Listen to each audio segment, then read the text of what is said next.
आज हम आपको कक्षा 10 गणित बीजगणित इकाई के अंतर्गत अध्याय 3 दो चर वाले रैखिक समीकरण युग में प्रश्नावली 3.4 का प्रश्न संख्या 2 बता रहे हैं। इसमें कुल 4 खंड हैं प्रश्न नंबर 2 में। तो यहाँ देखिए इसका खंड फर्स्ट देखिए पहले। तो निम्न समस्याओं में रैखिक समीकरणों के युग्म बनाइए और उनके हल विलोपन विधि से ज्ञात कीजिए। ये विलोपन विधि की प्रश्नावली है, तो विलोपन विधि से आपको हल करके दिखाना है।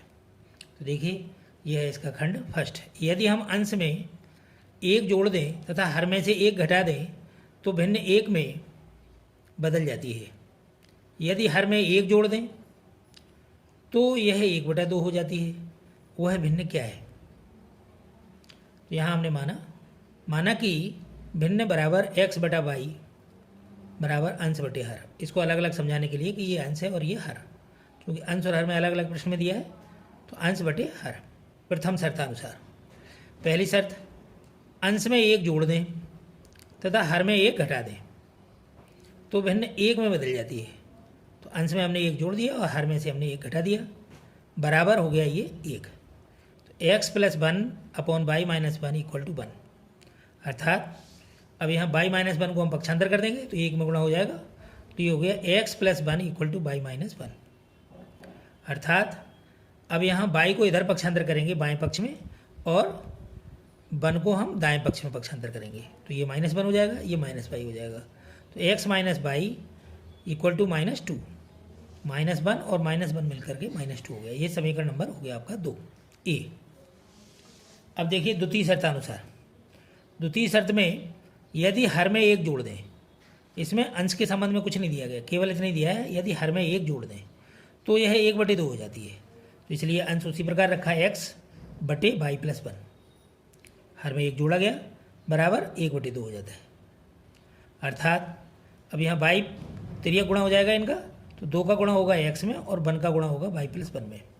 तो ये हो गया 2x = y + 1। y को हम पक्षांतर करेंगे बाएं पक्ष में तो ये हो जाएगा 2x - y = 1। ये समीकरण नंबर हो गया बी। अब हम ये समीकरण ए और बी इन दोनों को हम विलोपन विधि से हल करेंगे। तो देखिए पहले इनका निरीक्षण करते हैं। यहाँ देखिए यहाँ -y है, यहाँ भी -y है, समान है ये। तो y का यहाँ लोप हो जाएगा ये घटाने पर। तो हम लिखते हैं समीकरण ए से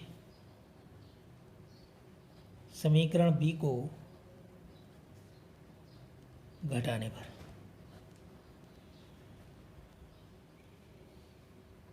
तो x - y = -2 और ये है 2x - y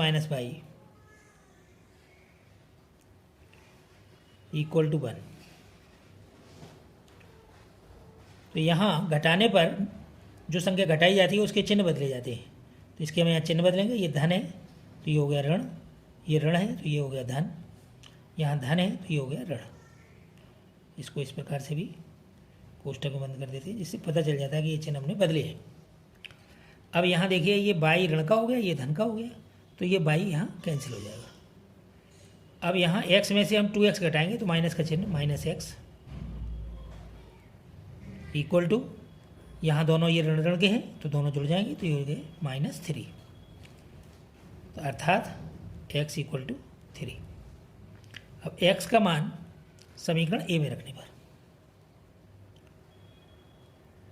x का मान किसी भी समीकरण में रख सकते हैं, ए में रखो या बी में, लेकिन ए में चूंकि सिंपल रहेगा इसलिए हम ए में रख रहे हैं।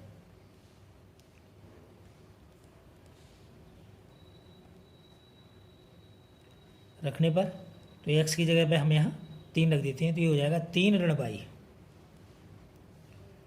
बराबर ऋण 2। तो y बराबर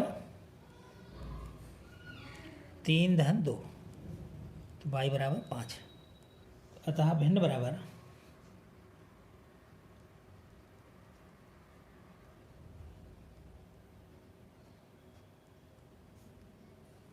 x/y बराबर 3/5।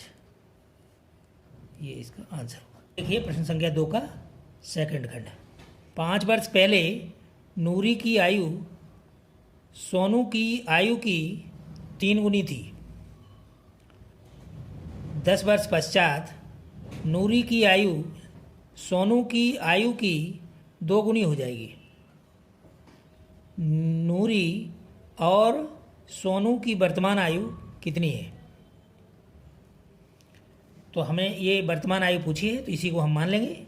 माना कि नूरी की वर्तमान आयु बराबर x वर्ष तथा सोनू की वर्तमान आयु बराबर y वर्ष। प्रथम शर्तानुसार, अब प्रथम शर्त में इसमें दिया 5 वर्ष पहले। 5 वर्ष पहले का मतलब दोनों की जो वर्तमान आयु है उसमें से 5 वर्ष घटेंगे, यानी ऋण 5 होगा। तो 5 वर्ष पहले नूरी की आयु बराबर x ऋण 5 वर्ष और सोनू की आयु बराबर y ऋण 5 वर्ष। संबंध है इसमें नूरी की आयु सोनू की आयु की 3 गुनी। तो किसकी आयु 3 गुनी है? नूरी की आयु 3 गुनी है सोनू की आयु की। तो सोनू की आयु कम है, इसलिए सोनू की आयु में हम 3 का गुणा करेंगे। तो पहले हम शाब्दिक समीकरण बनाते हैं। तो ये हो गया नूरी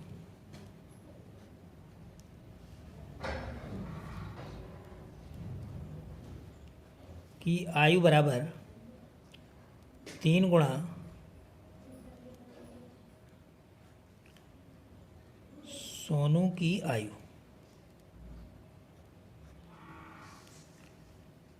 तो नूरी की आयु है x - 5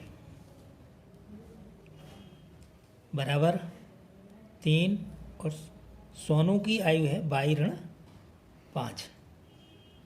ये हो गया y ऋण 5। अब इसमें कोष्ठक खोलेंगे इसका, तो ये हो जाएगा x - 5 = 3y - 15। 3y को बाएं पक्ष में पक्षांतर करेंगे और -5 को दाएं पक्ष में ले जाएंगे। तो ये हो जाएगा x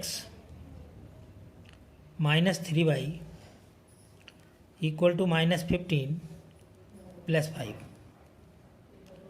x - 3y = -10। ये हो गया समीकरण नंबर ए, द्वितीय शर्तानुसार।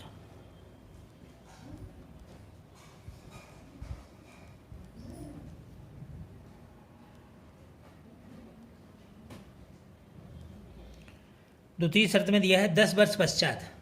सबसे पहले यही लिख लेते हैं, 10 वर्ष पश्चात। 10 वर्ष पश्चात का मतलब उनकी उम्र में 10 वर्ष हमें जोड़ना है।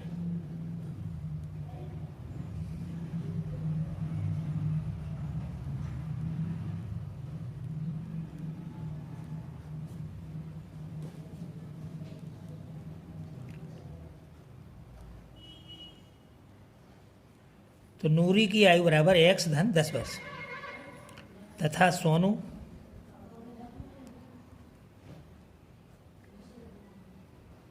की आयु बराबर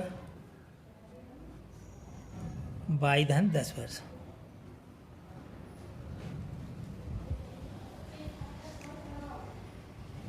अब इसमें संबंध क्या है? 2 गुनी हो जाएगी, तो इसका शाब्दिक समीकरण बनेगा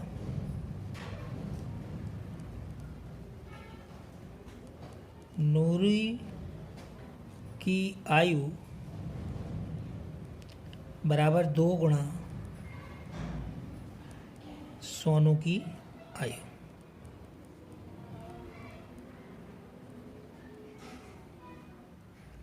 तो x धन 10 बराबर 2 y धन 10। तो 2 का इसमें समीकरण में गुणा करेंगे, यहाँ इसको कोष्ठक को खोलेंगे। तो ये हो गया x धन 10 बराबर 2y धन 20। तो 2y को हम पक्षांतर करेंगे बाएं पक्ष में और 10 को हम करेंगे दाएं पक्ष में पक्षांतर। तो ये हो जाएगा x - 2y = 20 - 10। तो x - 2y = 10।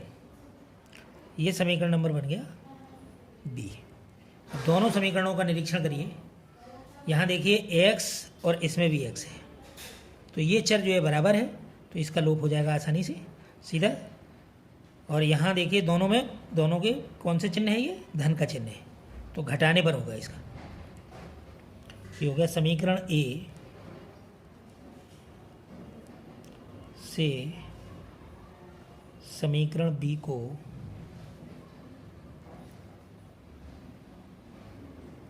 घटाने पर x -3y equal to -10, x -2y equal to 10।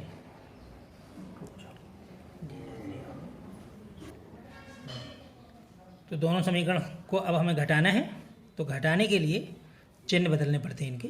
तो प्रत्येक चर के यहाँ चिन्ह बदलेंगे, प्रत्येक पद के। तो ये प्लस है तो ये हो गया माइनस, ये माइनस है तो ये हो गया प्लस, और ये प्लस है तो ये हो गया माइनस। अब यहाँ देखिए, ये इनको अगर हम यहाँ घटाते हैं तो x में से -x, तो यहाँ कुछ नहीं बचेगा, 0 बचेगा, तो इसलिए ये कैंसिल हो गया।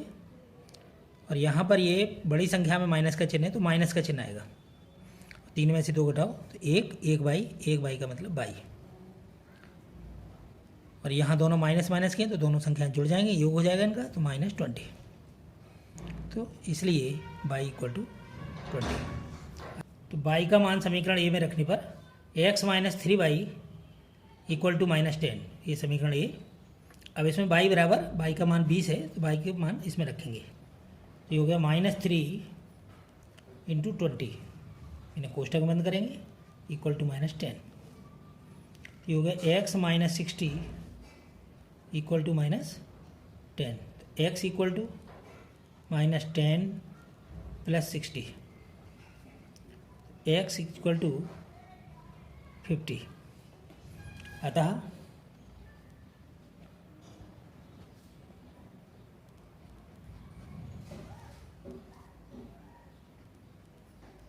नूरी की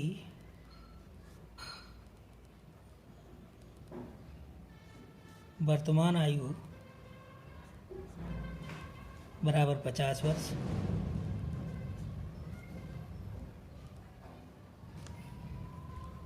तथा सोनू की वर्तमान आयु बराबर 20 वर्ष।